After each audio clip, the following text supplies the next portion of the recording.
Une bonne image commence toujours par un bon concept. Bienvenue dans cette vidéo où je vais vous montrer comment créer des concepts IA qui font mouche. Aujourd'hui, je vais vous montrer comment on peut exploiter le contraste entre plusieurs situations et créer des concepts d'images sur Midjourney en utilisant le nouvel éditeur. Je vais vous montrer toutes les étapes, clic après clic, pour vous montrer comment vous pouvez l'exploiter au quotidien et utiliser simplement ces IA. Aujourd'hui, l'exercice va être de refaire des enseignes de grandes marques avec des concept stores dans des environnements totalement décalé. Si vous ne me connaissez pas encore, j'ai cofondé Humiros, qui est la formation IA numéro 1 pour les professionnels de la création, avec plus de 3500 professionnels formés cette année. Bref, toutes les informations sont en description. Revenons à nos interfaces. Le premier concept, ça va être un store Louis Vuitton qu'on va mettre dans des pierres rouges dans des aurores boréales. Donc pour ça, je vais me mettre sur le côté, ici. Quand on arrive ici sur l'interface de Midjourney, donc il faut réussir à se connecter, faire son compte, etc., on va arriver sur le Midjourney Explorer. Dans le Midjourney Explorer, en haut à droite, on va se retrouver avec une barre de recherche. Et là, on va pouvoir chercher des images pour s'inspirer. Donc nous, on va rechercher des Redstone Thor pour voir ce qu'il nous dit. Ok, on a des trucs en pierre rouge. On a des stores comme ça avec un pied de pierre rouge. On va regarder Louis Vuitton Store. Louis Vuitton Store pour voir ce que les personnes ont déjà fait. Hop, ça charge. Store. Ok, on voit, on a des concepts. Quand on va cliquer sur une image, on va voir le prompt qui a été utilisé. Donc, ok, à chaque fois, ils utilisent Pop-up Store. Inside, white metal lines. Ok, nous, on veut ocre. Je vais utiliser ChatGPT d'ailleurs pour m'aider sur les termes anglais. Et ce qu'on va faire, c'est qu'on va commencer d'abord par notre décor global. Donc là, on va chercher Aurora, qui sont les aurores boréales. On va chercher des images qui nous intéressent. On va prendre une image comme ça, par exemple. Ok, ils appellent ça des Northern Lights. Parfois, on va aller chercher d'autres images. Northern Aurora Light, Northern Light. Donc ça va être des mots-clés qu'on va pouvoir réutiliser dans nos prompts. Et ensuite, l'objectif, ça va être de créer d'abord notre décor et ensuite de mettre notre store. Donc pour ça, on va reprendre potentiellement ce prompt. Donc ici, on va utiliser un ici prompt pour récupérer le prompt, use prompt. Ça va nous permettre de récupérer déjà le prompt qui a été utilisé, Ghibli Style. On a ici l'aspect ratio qui n'est pas celui qu'on veut. Nous, on va vouloir du 4 tiers pour avoir une image un peu en paysage. Et là, on a la version, on peut la virer. On va lancer cette génération. Quand on lance cette génération, ce que ça va faire, c'est que ça va nous générer nos premières images. On va regarder les images une fois qu'elles sont générées. Est-ce qu'on a une image qui nous intéresse? Pas vraiment. On aime bien le style de l'image, mais c'est pas ça. On va faire, ok, Northern Light, Arctic Landscape, National Shooting Picture, hop, of Arctic Landscape, Northern Light, Aurora Lights, with white mountains. Bon, je sais pas comment écrire mountains. On va lancer ça, on va voir déjà ce qu'il nous dit. Là, on voit qu'on a une première erreur, c'est qu'on n'a pas mis l'aspect ratio AR 4 tiers. On va relancer avec aspect ratio. On va voir ce que ça nous donne. Donc là, ça a fini de générer sur cette partie. On a cette image qui a l'air pas trop mal. Ce qu'on va faire, c'est qu'on va lui demander de l'upscale. Comme ça va nous faire une meilleure version. Vos images, par défaut, elles sont en résolution 1K. Quand vous faites upscale, elles vont passer en résolution 2K. Donc on va avoir une meilleure version. Il va redessiner quelques pixels pour avoir quelque chose de plus fluide. Et puis, on va upscale celle-là au cas où on en a besoin un peu plus tard. Donc, là, ça continue d'upscale. Ce qu'on va aller travailler, là, c'est reprendre notre concept.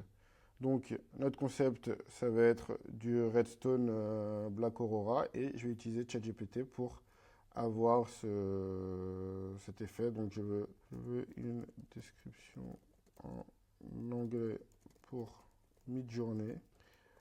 Hop, on est pour faire un pop-up store Louis Vuitton avec style pierre rouge, organique et une architecture Gaudi.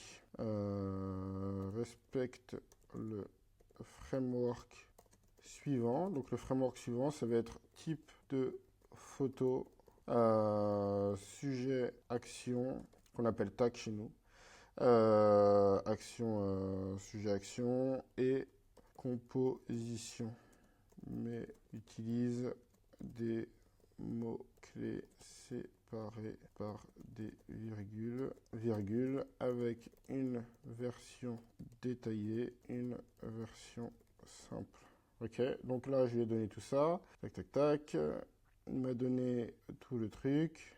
Là, ça ne m'intéresse pas sous cette manière, donc je vais lui demander, hop, de me mettre directement les différentes parties virgules et mettre dans un snippet code. Le fait de mettre dans un snippet code, ça va permettre de copier-coller rapidement, de joindre par différentes virgules, ça va éviter de nous mettre les sections, et mots-clés. Hop là. Ça, on va avoir quelque chose d'un peu plus efficace en termes de réponse. Donc là, ça charge, peut-être un peu bugué, on va le relancer, voilà. Hop. Et ça, on va pouvoir le copier. Donc là, j'ai mes images qui ont été upscale ici. Et ce qu'on va faire, c'est qu'on va les ouvrir dans l'éditeur. En ouvrant dans l'éditeur, on va avoir ici une petite gomme qu'on va pouvoir utiliser et on va pouvoir remplacer toute une partie de notre image. Donc nous, on va utiliser notre gomme, on va la mettre en un peu plus grand pour enlever la partie où on veut mettre notre shop.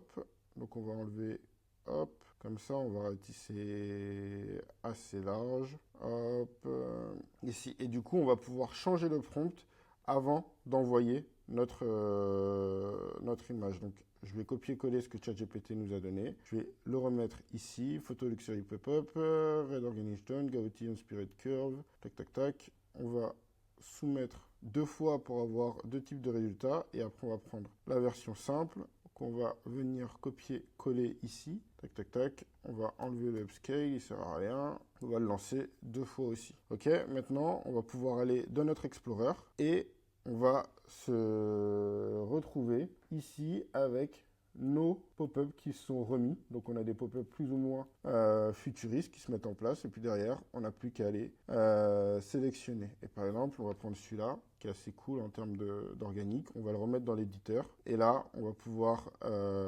rajouter ici qu'on veut Louis Vuitton entre guillemets Pop Store, hop. Ok, et là si on met Louis Vuitton entre guillemets, ça va nous permettre d'écrire du texte à ce moment-là ici. Donc là je vais le lancer 2 fois pour avoir différents types de résultats. On va regarder ce que ça nous procure comme résultat. Tac tac tac, est-ce qu'il va réussir à bien écrire ce qu'on veut? Voilà, il a bien réussi à l'écrire, ça arrive un peu comme un cheveu sur la soupe, mais il a réussi à l'écrire. On pourrait très bien lui demander de faire la même chose, de reprendre ce store-là, de reprendre l'éditeur. Là, on va pouvoir cliquer sur Restore pour enlever là où on veut restaurer. Hop, donc on va tout restaurer et ici on va lui dire with logo Louis Vuitton logo on pop-up store Organic Redstone Gaudi Inspired Curve. On va le lancer 2 fois, on va regarder ce que ça donne. Et cette fois-ci, en donnant le logo, on va moins avoir du texte qui arrive un peu de nulle part. Même si ça, c'est pas mal, on va pouvoir l'upscale en subtle. Regardez ce que ça donne. Et vous voyez quand vous avez les générations intermédiaires, hop, bon, voilà, il n'a pas l'air d'être très motivé à nous mettre le logo Louis Vuitton. Pas grave, on va utiliser comme ça. On voit au fur et à mesure des générations les étapes intermédiaires. Donc là, on a upscaled notre dernière image. On voit qu'il lui manque un T sur le texte. C'est vraiment pas l'idéal d'utiliser Midjourney. Il faudrait plus l'utiliser dans Photoshop et le remodifier. Mais en tout cas, ça vous donne une idée de comment on peut créer un bâtiment à partir d'un décor, à partir de l'éditeur, pouvoir modifier certaines parties du bâtiment et à ce moment-là, créer notre boutique et pouvoir la télécharger. Si vous voulez la télécharger, il vous suffit de cliquer ici pour télécharger votre image comme elle a été upscale. Elle va être disponible en 2K et en JPEG. Et puis là, il nous montre un peu les différentes variations qu'on a eues pour notre store. Voilà, c'était tout sur cette vidéo. J'ai décidé de vous travailler qu'un seul concept. Si ce genre de vidéo vous intéresse, n'hésitez pas à nous le dire en commentaire et puis on retravaillera potentiellement d'autres concepts. Et si jamais vous avez envie de voir ce qu'on peut proposer en termes de formation, n'hésitez pas à voir les informations qui sont en description. Je vous souhaite une bonne journée et à bientôt. Ciao!